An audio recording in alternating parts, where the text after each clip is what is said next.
The views and opinions expressed in this podcast by the host and or the guest do not necessarily reflect the views of the host and or Paranormal Buzz Radio and or its sponsors. Use of any material produced by Paranormal Buzz Radio without express written consent is prohibited. Paranormal Buzz Radio will not be held responsible for you holding your knees, crying, and rocking in a corner in a puddle of your own urine, or being beheaded by a group of children in a cornfield. In fact, if you come across a group of children in a cornfield, we promise to make fun of you as you run away screaming in terror. Listener discretion is advised.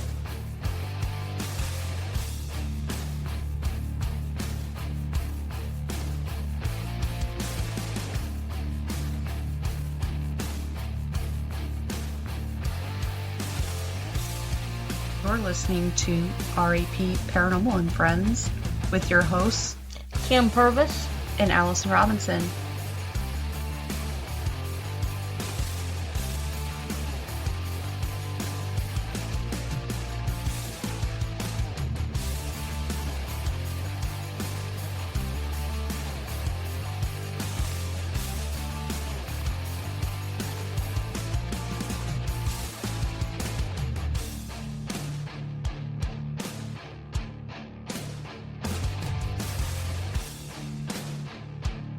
Make sure to check us out on our Facebook pages, RAP Paranormal and Friends and RAP Paranormal Busters, for up-to-date show information and events.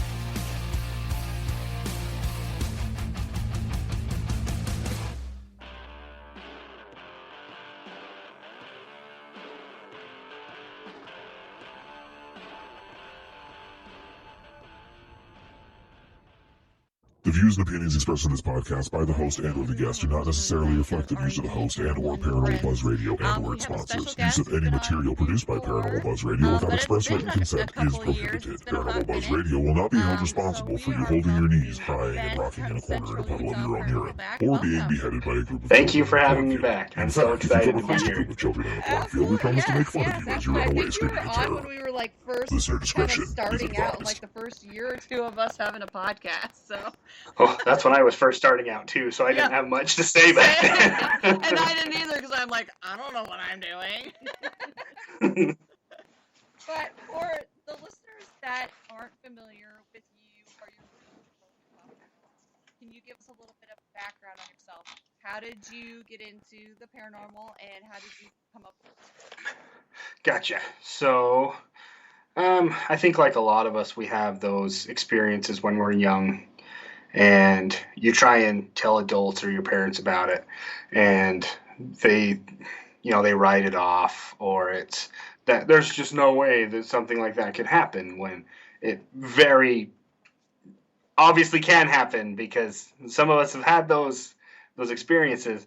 Right. And so I would just see things. I had a really weird, like, I don't know if you want to call it a dream, but a weird like experience that kind of heightened that. And then it went away for years and years and years. And I can't remember if I told the Queen Mary story last time I was on here, but I don't remember it.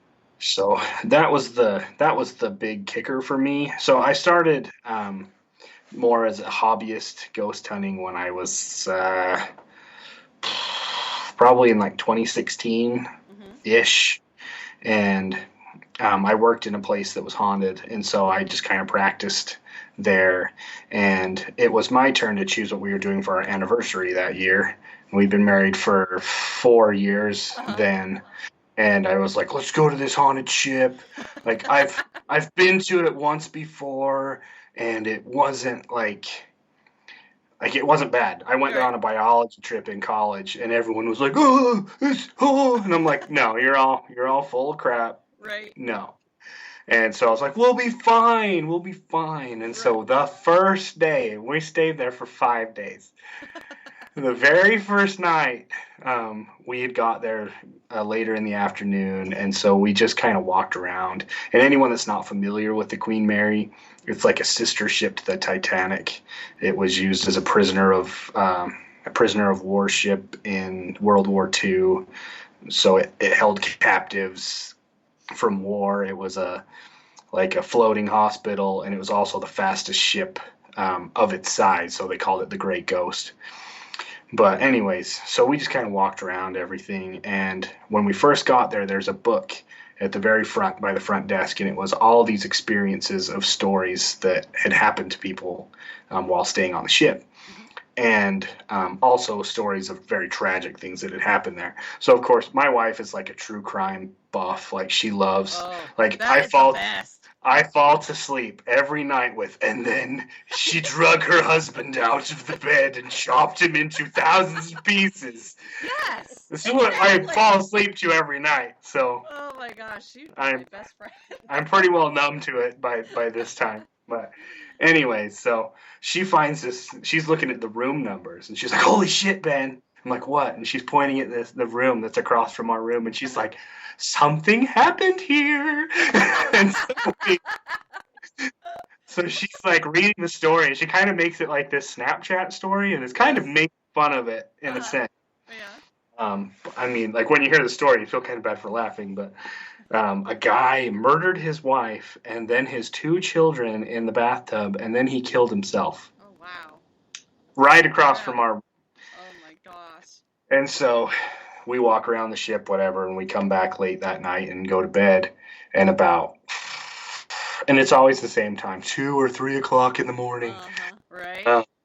I wake up to the sound of someone saying my name, and I just hear this like Ben, Ben, like very, very faint and much more feminine than my voice.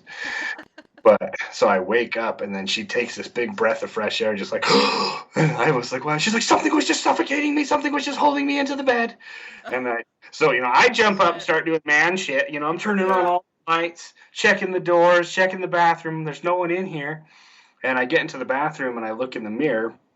And I have these 3 scratches straight across my chest. And I'm like, wow. We'll just put a shirt on because my wife will like, what's that? Where did that come from? Yeah, right. And so, anyways, I get back to bed, and then she tells me what her experience was. And basically what she thought I had gotten up out of bed to go use the restroom because she felt something like get off the bed. And then she felt something crawl back into the bed, but it didn't come in from the side, it crawled in from the bottom, and then it sat on her chest and it started pushing her into the bed. And then luckily she said it felt like hours. I mean, any kind of a terrifying experience like that could feel like a very long time. And so I woke up, and the only thing we could explain it with was like that was how the husband killed his wife, was he suffocated her on the bed. And we were like, holy shit. Yeah. But anyways, but so after that, I was like, nope, I am doing this, and I'm gonna, like be as professional as I can. I'm gonna learn everything that I can.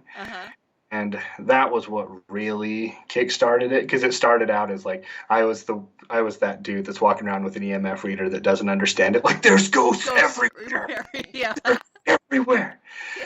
Because when you're first starting out, you're so hyped up that you have this $60 device because it's the only one you could afford, and a digital recorder. Yep. And really, in some circumstances, that's really all you need is a couple small things. Exactly. Yep. Yeah, I was that guy, but I learned.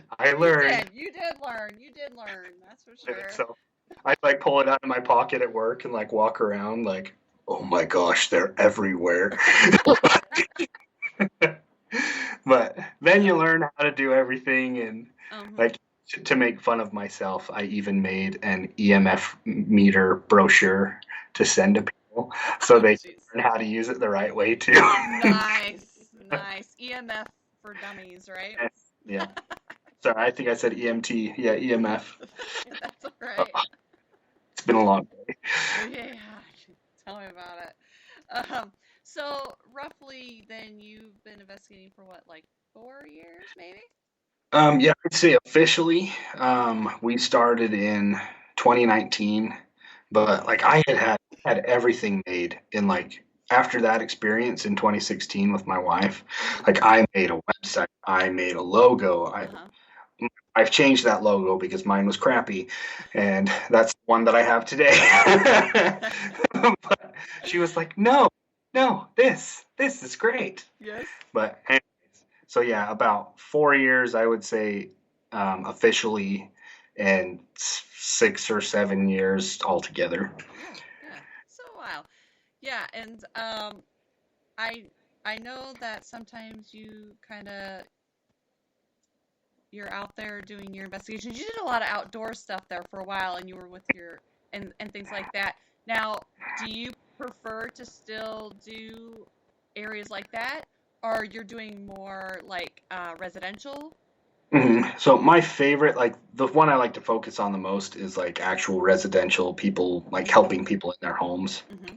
And you don't get to see a lot of those videos or audios because a Right. lot of places that have had us work there with them, Mm-hmm. we respect their privacy and we Correct. don't Right. we don't share a lot of that stuff. So I think I only have like 3 or 4 home investigations on YouTube. But yeah, all of my other ones are, and there's those they'll like I can tell the stories. I just change some of their names and Right. Yeah. Exactly. just that, but Right. Now, like you've kind of expanded your team too, right? yeah, Kind of. I mean it started out it was just me and Randy, Yeah. and Yeah. now there's me, Randy, Stephanie, and Kayla, and we have 2 other gals that are wanting to join, but we haven't been able to have any. It's like I like to take them on investigations, see how everyone meshes, and make sure that they're not like nuts. Yeah. Oh my gosh. Yeah. You don't want that. I've had one of those, and I Oh, was like, no, nope. no. Got a pre-screen now. So yeah, I made that mistake once, and I am not making that mistake again. Well, it's so funny because you have like I'm pretty easygoing, but Uh-huh. if he ever has the pleasure of meeting Randy, Yeah. he's like this '70s surfer dude, so everything's just like whoa, dude, Yeah. and he is the ultimate I person know. to have. Yeah. Yeah, we missed him the last time. He couldn't make it when we were gonna do the show the first time. So yeah, I haven't officially met. I've maybe seen some pictures or something, but that's about Mm, it. But yeah, yeah. Randy is hilarious. But everyone else, like everyone has their own knack. Like Mhm. Stephanie is really good at like asking spirits to do things and then responding like on devices or like, hey, go touch this, hey, this, that, or they'll like answer her questions directly Mhm. in our EPs. Um, Kayla is super good at like sometimes you sit there and you're like, what should I ask? Right. And Yeah. she's good at rapid fire. Mhm. Like I had to teach her at first. I was like, "Hey, we got to leave like some space for Right. you So know." they can respond. It was like, "Who are you? What's your name? Where are you from?" You're like, Slow your roll there. there we go. But after she got the hang of it, she's great too. And Yeah. Randy's the same way. He'll walk into a room and be like, "Hey, buddy, I'm just here to talk to you," and he'll get tons of EVPs. I go in there and do the same thing, and it's just like, "F you, go away." And I'm like, Right. "Oh, okay, Right. have a good day, bye." But yeah. Oh gosh. Okay, so we kind of went over that question here. Um, Now, you do a lot of residentials. Have you ever come across, and you don't have to give like names or anything like that, but just have you ever come across one that really wasn't telling you the truth? I've had one bad one. Mm-hmm. Like, I even got a what's trying to remember her first name. Have you ever heard of, or do you know Amelia Bussey? No. Can't say She's I a don't think so. she's an amazing investigator. She's been around. I actually have one of her books down Oh, here. okay. Mm-hmm. But I had to contact her in it. Like she's an angelologist, demonologist. Mm-hmm. She was trained by the Warrens. Like Mm-hmm. she has amazing like knowledge. And this one particular house that we did, and this one is on YouTube. At least Okay. some of it is, so I can talk about this one. Okay. Gal's name was Carly, and so weird things were happening. I don't know how many people know, but I'm a deputy sheriff, so that's what I do during the daytime. Oh, okay. Gotcha. Huh? And so I have cop friends. We do like legitimate investigations and stuff together. Right. This one particular girl, her name's Carly, she called in and she's like someone's been coming into my house while I'm at work. Uh-huh. Like she had come home from work and like she had just folded laundry the night before and her laundry would be thrown everywhere. And she's like, I have like, there's a creeper. There's someone coming in my house and messing with my stuff. And a different time she came home and her fridge was open and stuff was thrown all out of her fridge. And the one that helped her, he put a camera outside of her house to see if anyone was coming in. And I was like, why didn't you put one inside? Why didn't you put one inside? Because I'm like, do you know how crazy that is? And anyways, so he finishes the investigation and he gets on one of his cameras that he sets up outside. We live in a very rural town, but the faucets outside are like these giant spigots with these big handles to turn water on, and caught one going and turning on by itself and like flooded her yard. And no one was there. And that takes force. Like, if anyone's like, we used to drink out of them all the time. I still drink out of them. But it takes force to open those things. And so he calls her and he's like, do you know Ben? And she starts laughing. She's like, I was afraid of that. But yes, I do. And so that night, she woke up in the middle of the night to her daughter calling to her. It's like, Mommy, Mommy. And she goes into her little girl's room. She was probably 2 at the time. This was about 2 or 3 years ago. And her daughter was pointing in the corner of the room, just like kind of hiding by the crib or like under the crib. And she says, Mommy, girl, scary. And she's pointing in the corner of the room.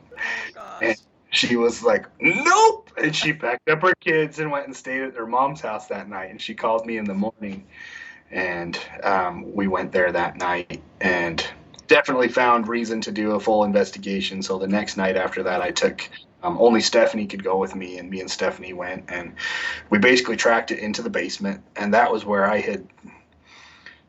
Like, we all have our own processes, I guess. You know, I like to walk around the house first without anyone telling me anything so I can just feel the vibes of the rooms, and Stephanie does that too. So she'll start like downstairs and I'll start upstairs, and then we'll meet up and be like, hey, like, where did you feel this the most? And then we'll talk about our instances, and both of us were like, basement. Like, basement, something's up in the basement. And so we go set everything up in the basement, and I had oh my gosh, not a periscope. The very first periscope just had the spikes. 360. I set that one up in the middle, and I had my SB11, and we were getting all kinds of just voices, but also so much that you couldn't hear that you picked up on digital recorder. And I went upstairs to talk to Carly for a second, and Stephanie's like talking to it like, hey, like, we need to figure this out. Like, do you want to leave? And there's nothing. But then you listen to the recording and it says, choke that bitch. Oh my gosh. Oh my gosh. And me and Stephanie are the same. Like, even though it's like terrifying, we're like, oh my gosh, that's so cool, but that's so crazy. Like, and it said its name in the middle of it. And I Googled it. I tried to find any information that I could. I remember the only thing I could find was if you separated the words, it was a word in Portuguese that meant like to leave. It was weird. I can't remember, but sent all of that recording to Amelia, and she sends me back this entire page about this particular demon, and it was I don't know if you want me to say the name of it or if you want me to keep that to myself. I don't care. It's just not gonna bother me. It said, when it said its own name, and we're like, it was probably annoyed anyways, but we're asking lots of questions, sometimes the same questions to see if you could get multiple responses or the same answer more than once. And it's like Quarren in the super deep, deeper than my voice, terrifying, goosebumps, straight up goosebumps. Wow. The definition of Quarren was a demon that hides among good spirits so it can't be found as easily. And at the of the investigation, like I suggested, I was like, really think, like, we always try and go with, like, if you have a certain religion or if you have a certain thing that you would prefer done, then we go that direction. Or I call someone and see if they can do that if I can't. Right. And so they asked for a home blessing. So we blessed the home, which, if anyone doesn't know what that is, just like a prayer over the home. And you felt this, like good energy come in, but there was still just something just lingering. Right. And like, there is still something here. And anyways, it was somehow like, I think it was attached to her boyfriend, because suddenly after the blessing on the home, got incredibly uncomfortable being there anymore, and he left her. Oh, wow. And then she never had anything happen again. So I can't prove that, but I think it was something that was attached to him. Uh-huh. Yeah. But that was my only investigation. Okay. Most of the time, pretty chill. Yeah. Now, when you do residentials, do you go in and do you get kind of a background on them? Do you ask them personal questions if they've ever used like Ouija board or drugs or anything, kind of that to kind of get a baseline on the person that you're dealing with?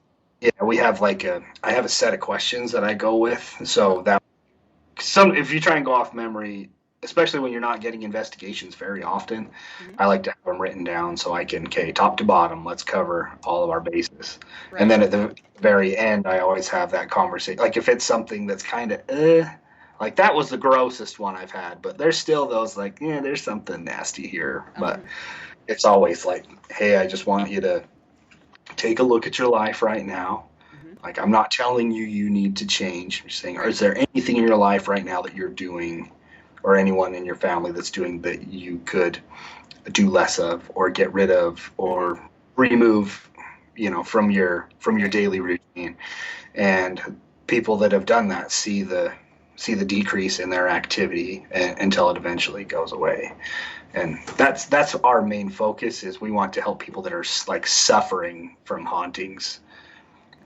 Like, we'll still go to people's houses that are like, oh, there's just this weird stuff that happens, and we do those more. But when you get those phone calls that are like, my pets won't go downstairs, my children are terrified of this area of the house, like, they tell me they see shadow people in their closets, they see people watching them at night, they've had people standing by their bed. Like, I've done I've probably done more consultations than I've ever done actual investigations. We have people that reach out. I mean, I probably do at least 1 or 2 consultations a week, but it's usually people from other states that are just like, hey, this is happening. What are your thoughts, or what can I do? And I'll give them a few ideas, or I'll send them links to like cheap digital recorders, or like put this in this area at night, or like find this cheap camera or something, like just something on eBay. I'm an eBay guy. Like, because I want you to be able to, like, if you're wanting to find out what it is, and I can't fly to, like New York and help you. I don't make good money. I don't. So it's mostly consultations. But once they learn how to do it and things like that, it kind of helps light that fire for them to do it too. Yeah, exactly. Now, have you ever had a person that contacted you, said they had all this stuff going on in their house, and then it turns out that it was a bunch of just bullshit? Like, it was crap? Yeah, I wish. Of course, no one can see our video right now, or I'd show you the one picture. I saved one picture. It was this girl was like, oh, me and my dad live in this place. I'm like, oh, okay. What's going on in this place? I pushed out of bed last night. And I'm like, okay, you got pushed out of bed? Okay, what happened? Well, I got pushed out of bed. I'm like, oh, okay. So what did you do when you got out of bed? Well, I went to the bathroom. I'm like, okay. And then I came back, and there was a handprint on my blanket. And it was like, those minky blankets that you can like wipe, and then just like, I asked her. She had no clue. I was like, "Can you just hold your hand next to that and take a picture so I have a reference of that?" And it was her hand. Oh my God! No, those people piss me off so much. And I'm Right? still very nice. I'm like, oh, okay. But I don't think we have anything yet. Like, Uh-huh. oh, if something changes, but Right. Yeah. No, we've actually had something too. Like our first one. Our very first private investigation. She said she had all this stuff going on. We found nothing. Other than a lot of EMF, because Every it had a lot of appliance. old wiring. oh, And we kept telling her that we couldn't find nothing. So she brought in another team. They told her the same thing. And she brought in another team. And they told her the same thing. And then come to find out, she was just kind of lonely. Like she like her boyfriend or fiance worked nights, and so she was there by herself with the kid. just And then she was like asking us all these questions about that. And she's like, "Do you think I could ever go on an investigation with you?" Even though she said she was terrified to be at our house, she wanted to go on an investigation with us. We yeah, had room but for her one house person, is and I'm like, yeah. So I don't know, but anyways, that's our story, and that's kind of yeah. Kim's done one other one. I wasn't able to go. I was sick, but that's about it. Otherwise, we don't do a lot of residentials. We, we will if we were ever asked, but Yeah, we don't really put it out there, so Yeah. that will do it. Mhm. And that's what's hard too, because that's what I advertise. I'm like, this is what I want to help you with. Right, and you don't know what you're gonna get. You might get Oh my god. a crazy Karen. Yeah, I'm still like I've had a few that I'm just like, Yeah. like they'll call me, I'm surrounded by demons. I've had that one before, and I'm like, oh yeah. Oh, well, what are they doing? They're just around me. Well, okay. Well, maybe you should leave. Say a prayer. I've sent someone like that was like this like super awesome like church hymn that was set to like Yeah. violins, and like I was like, play this one. This will just scare them right off. Oh gosh. Sometimes that's all it takes is just you saying that something's gonna work, and then they, Yeah, yeah. So. Yeah, I have a really hard time with that. So like there was one investigation that I was doing, and it was with someone that I brought along because they wanted to, test it out. They'd seen some videos, and they're like, I want to go do this, and I'm like, okay. I was gonna go to this one by myself because no one could go with me. Why don't you come with me? And like 10 minutes in, he like jumps forward and he's like, there's someone screaming in my face. And starts like screaming, and I'm like, oh my gosh, no. oh my god, what the hell? I was like, oh, I gave him two chances. After the second one, I was like, no. I had like good EVPs, and I had to cut out like 20 minutes on both investigations because I was like, you make me look like an idiot. Oh my gosh, yeah. I stopped doing lives. Like if I have anyone with me that's not my team members, I do not do lives because there's always that one person that will start asking stupid questions. Oh yeah. No. Yep. Oh yeah. And I tell them at the very beginning, if I tell you to leave, you will leave, or I will help you leave. Like, yeah. I'm not dealing with it. I'm not. Right. I don't blame you. I sometimes I bite my tongue a lot when we have some people like that around us investigating. Which there's times I do want to come unglued. Like Kim knows that at the Missouri State Pen, we had a girl there. I was telling this story last night, but she just drove me nuts. Like she was there, and they'd have their spirit box. It was like one of those Ghost Hunt USAs. We were there for that, so there was a bunch, like a ton of people there.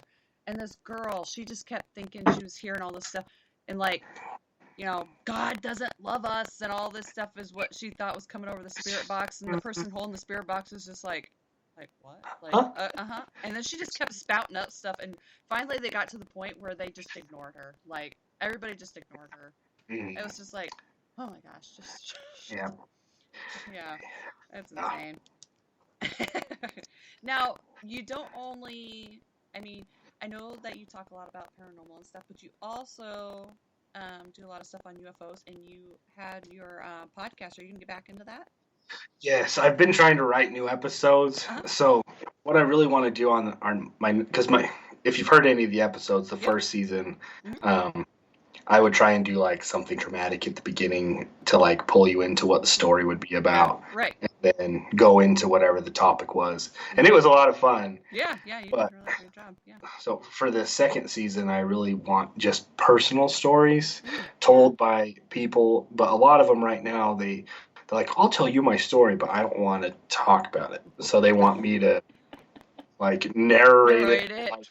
like I'm them. Them. Gotcha. And so it instead of just being able to like write down what it is, it's turning more into like a script. Oh yeah. Like even though it's their stories, Right. Right. like it's you know. Oh my gosh. If you ever do any like voice work or anything, it's so much easier when it's like this than when it's an entire paragraph, Uh-huh. and you have to keep your fingers like up on the screen so you don't lose your spot while you're. Yeah. So these ones are going to be dramatized also.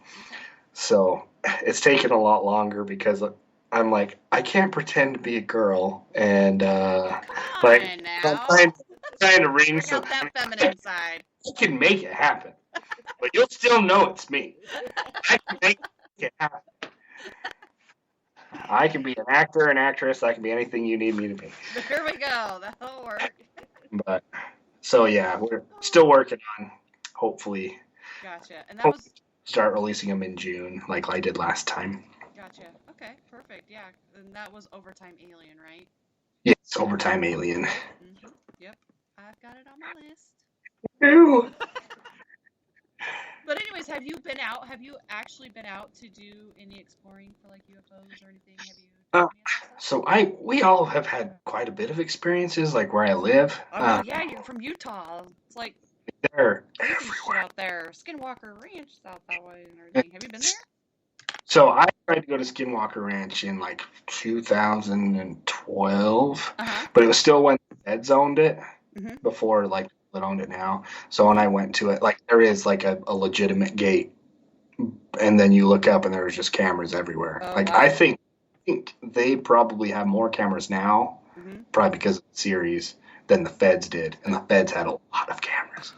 Yeah. So, but it was like I got there and looked up at the fence, and I looked at my friend. And I was like, "Nope, Yeah.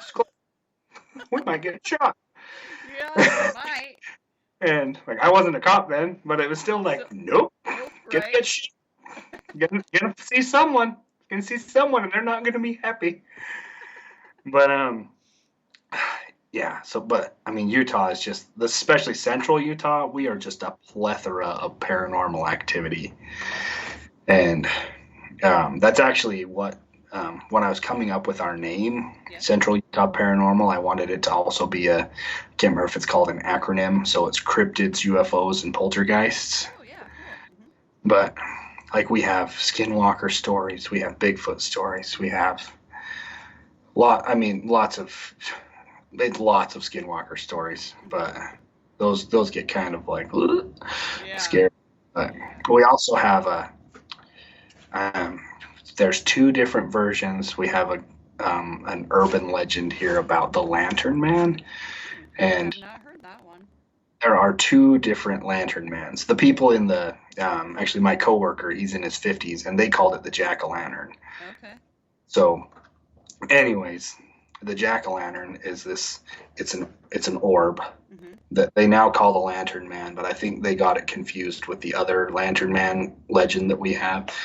But it was always cowboys, and they'd be out on the desert, and then this orb would just start following them, and it didn't matter if they went fast or slow, it would stay with them, Right. and it would just gone, disappear. Mhm. Wow. And my favorite Lantern Man story is the other one, because that one, like, there's not really a story about it. Like, there's experiences, there's sightings, and there's hundreds of sightings.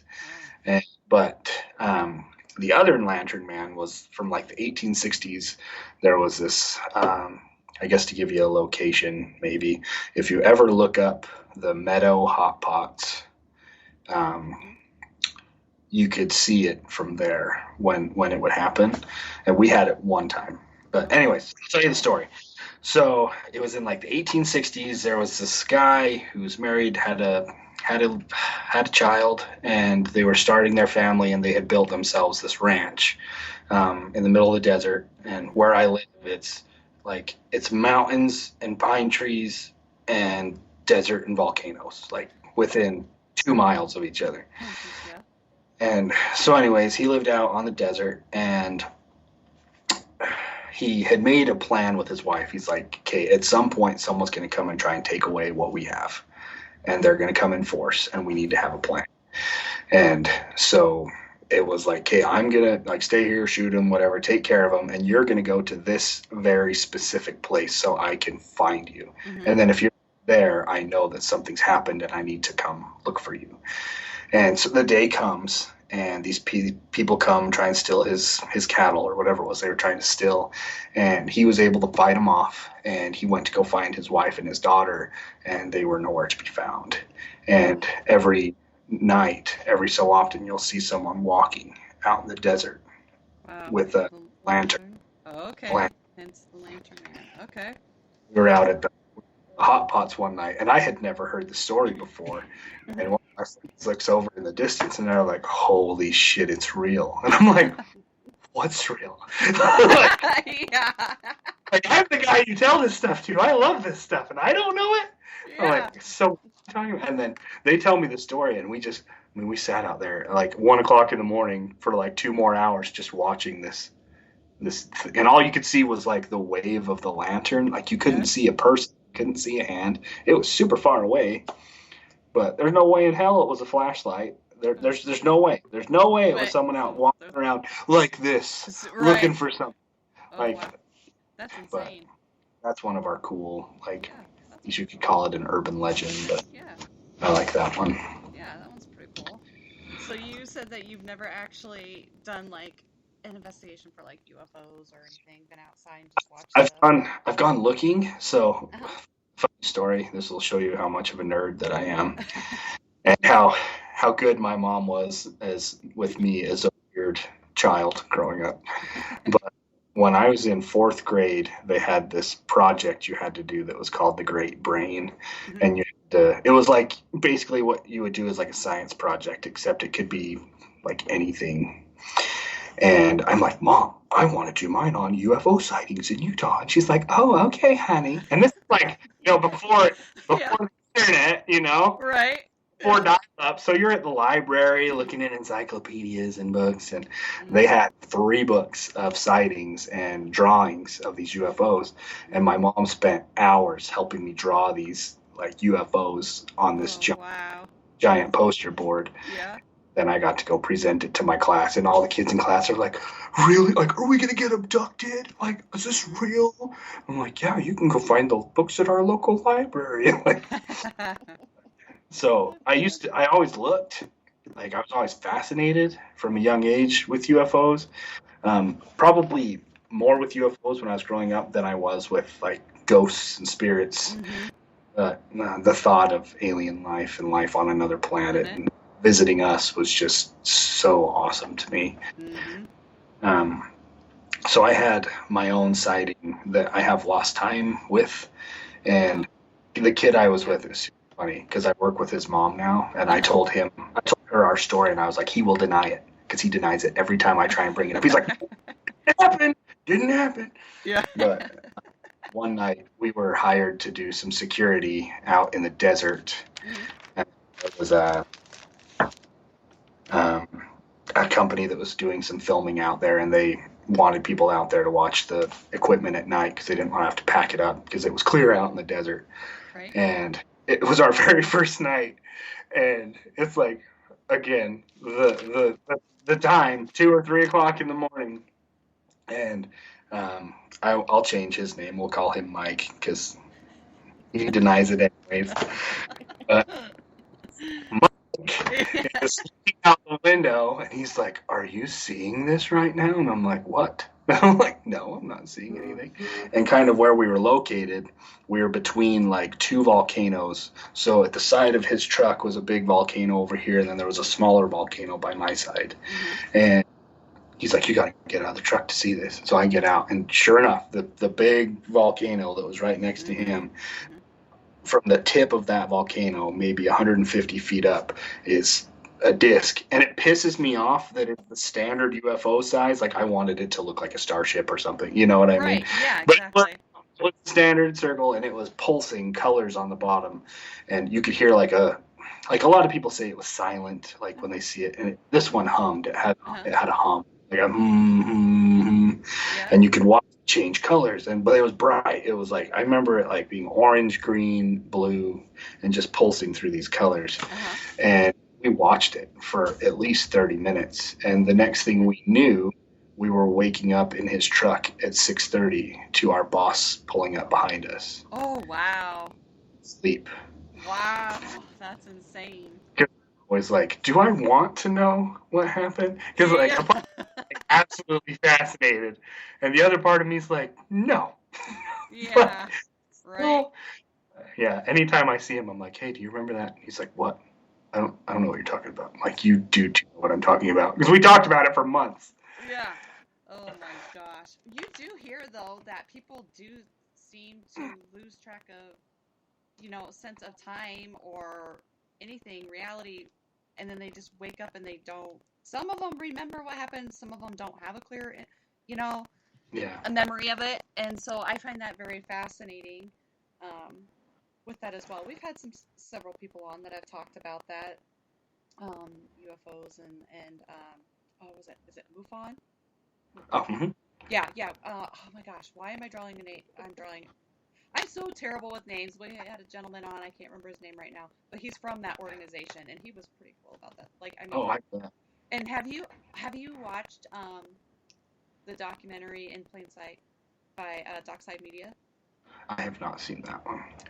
I'll have to write that one down. You should check that.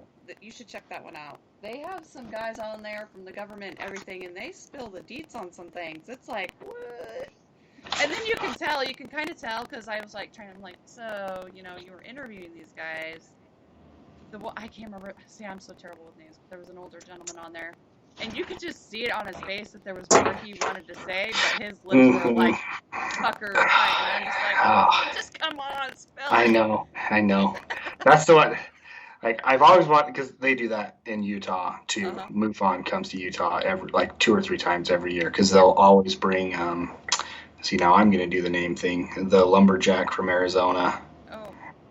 Like 1970, like one of the biggest names in ufology that's been abducted. Now I can't remember his name. Right?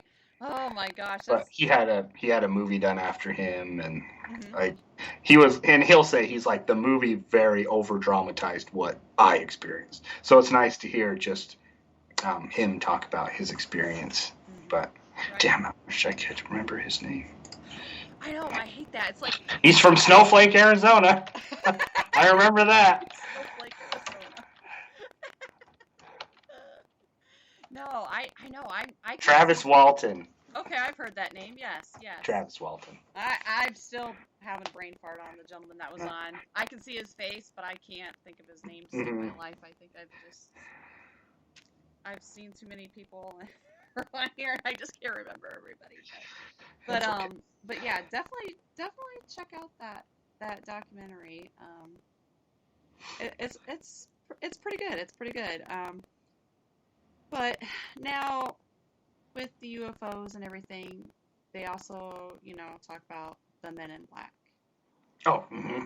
Have you had any experiences with that, or do you know anybody who's had experiences? Not personally, just like the ones that you watch in documentaries. Right? One of my favorite episodes I did on Overtime Alien was the Men in Black episode. Yeah. Mm-hmm. And that one was so much fun to do. But there's just the stories. Like, the stories are just crazy. Like, I can't remember the full story, but there's one about a girl living at a ranch, and she refuses to go with her family on this vacation. It was like a stepdad situation. Like, I hate you, I'm not gonna go, whatever. And that night, giant ship lands in their field and just leaves this crop circle, and family comes home the next day, and like, what's this? And then whatever they talk about it, she talks about it, and then suddenly people show up, mow the field, plow the field, and then they don't remember anything. Wow. I wonder if there is the neuralizer though. Right. I know. That that would be interesting. Yeah, because like a lot of people's like, why do they not remember this? Like, some just lose that sense of time, and you've had people in the military that have had that happen to them, where they've lost sense of time, or they've even witnessed UFOs, and now they were told to keep hush hush, but now slowly that stuff is starting to leak out, which is pretty cool. So Yeah. I mean, hopefully over time they give us more information. And I would honestly really like to have I don't want to have my own experience like where I'm probed or anything like that. But like I would like to be able to look up, and see something like that. It's just my thought now is that there's just so many damn satellites and stuff. Oh yeah. So there you go. It's like Yeah. paranormal. You gotta debunk. Yeah. And that's one reason why I love I have so many trolls that hate my UFO videos that I share, which is okay, because Right. when I see one, if I share it and I'm like, hey, tell me what you think. Right. Tell me what you think this is, just to invoke some kind of conversation. Right, yeah, And exactly. like we've been able to debunk like 2 of them. There was one, it was like a lamppost in Texas that even just looking at the video, I'm like, that does not look like UFO. And it was like millions of comments like, oh, look at this UFO in Texas. I'm like, there is no way that is a UFO. And a guy messaged me and he's like, hey, I live in that neighborhood. And he took pictures of them, and they were these gigantic like lampposts that were just enormous. Like, we don't have those in Utah, but and it was just a foggy night, so you couldn't see the pole on the bottom. You could just see the light. And so I made a debunking video of that, and I had so many people so mad at me. And I'm like, if it's not real, then it's not real. Right. It's okay. Exactly. But yeah. So it's always fun to go through the UFO comments. It's just like, oh, this guy's desperate. I'm like, no, I'm not desperate. I'm just trying to evoke some kind of conversation. Right, exactly. It's like, damn, just trying to get people to be more involved. Yeah. Do you have any events or any investigations coming up? We do have one that we're waiting for. And I may have talked to you about this a few years ago. This one's been in the making for a very long time. But we have one block in town. I live in Fillmore, Utah. But there's one block in town that is just super haunted. Like it was... so Fillmore was the original state capital of Utah. But we didn't have enough water to sustain a large community. So they made Salt Lake City the capital of Utah. But... this one block was made to be the center of town, and it still is. Everything has grown away from it, and it has stayed almost the dead center of town ever since.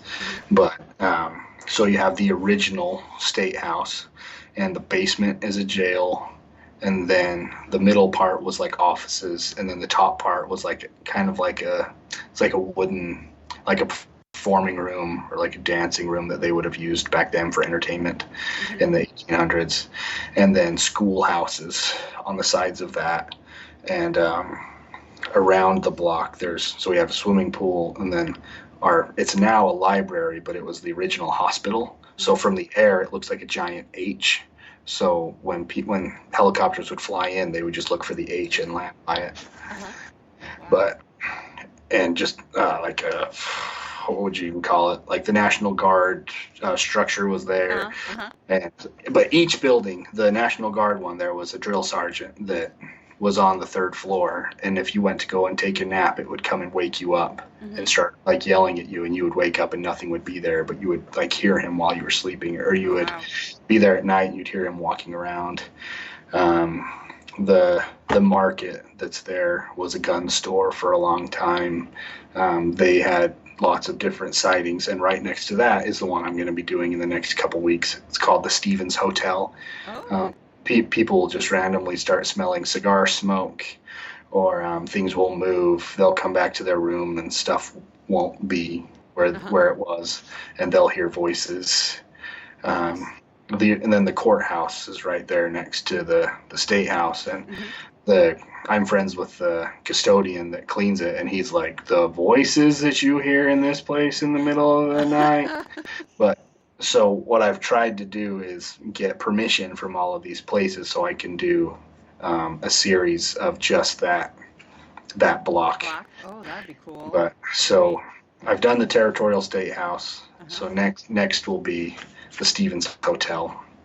Then I have about 3 more after that. But I'm excited. I would be excited too. That's pretty cool. That is awesome. That is awesome. We do have before we start wrapping things up, I did have a couple questions that scrolled through chat here. Okay. So I figured I'd kind of get them involved here too. So let me let's see here. The first one is, what's your favorite part of the paranormal?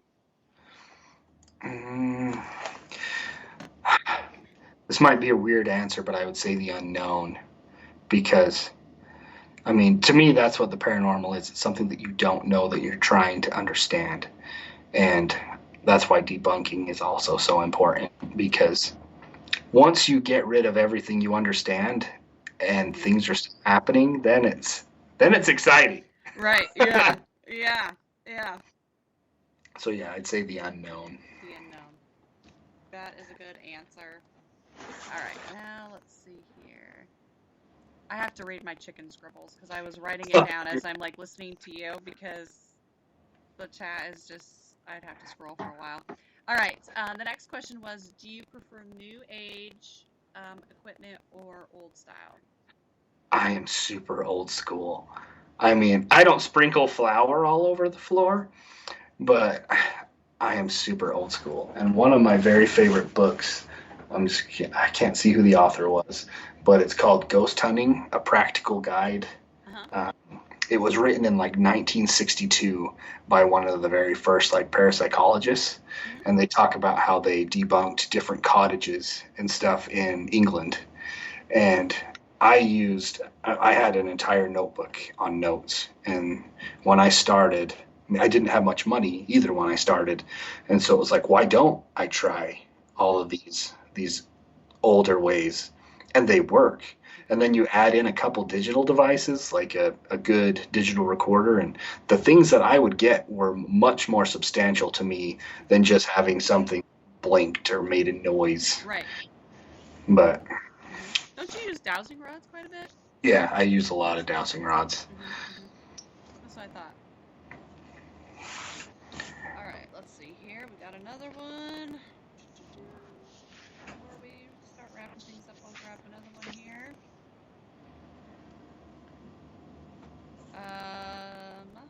What's the one full body apparition you want to see, and what would you say?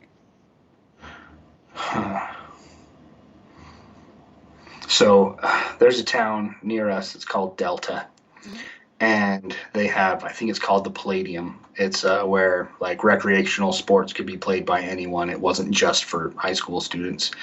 And a girl was there doing a photo shoot about 1 or 2 years ago, and this might not answer the question, but it made me think of this cool story, I guess. But in these pictures, there's a half apparition of a man. And in some of the pictures, it's the top half to like a belly button, and some is just feet. And there was only 2 people in there, and the other one was the one taking the pictures. But so if I could go and see a full apparition, I would go there and I would ask, who are you? Yeah. Why are you here? But yeah. That is one thing I have not seen an actual full body apparition. I've seen a face of an old woman at Edinburgh. I mean, I've seen like that, and I've seen shadows, but I've never seen somebody who looks like a person just actually physically standing there. I've seen a cat. I've had a cat. Yeah. At Granger. Yeah. I really thought it was a real cat. They're like, no, we don't have a real cat. But then but that's the same place that we we literally got a cat meowing up in the boys' room there. We caught it on the live feed and stuff, so that was pretty cool. That is cool. Yeah. So I've seen an animal one. That's about it. All right. So where can people follow you so they can know what you're up to? Where can they find your podcast, etc.? Okay, so Overtime Alien is on Anchor, but I mean that's where we put it on, and then Anchor puts it everywhere else for us. So it's on Spotify, Google Podcasts, Apple Podcasts. The best way to find us is to go to our Instagram, which is at central.utah.paranormal. And on that, in our bio, we have our link tree that takes you to different articles that places have written about us, kind of where you can find us on different websites for paranormal investigators, for people seeking paranormal investigations. And our YouTube is Central Utah Paranormal. I always apologize that there's not as many videos as people would like on there because we post the ones that we can. Right, yeah, exactly. If I could post everything, I would have so many. But yeah. I can't. In my own good conscience, I can't. Right, yeah, exactly. So. I get that. I totally get it.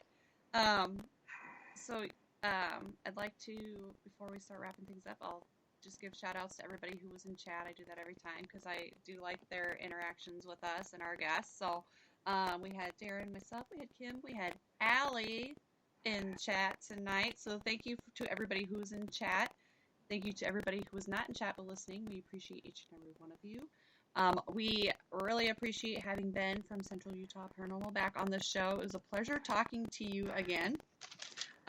Make sure everybody, you guys check out next week. I'm going to give you a little teaser. Villisca Axe Murder House.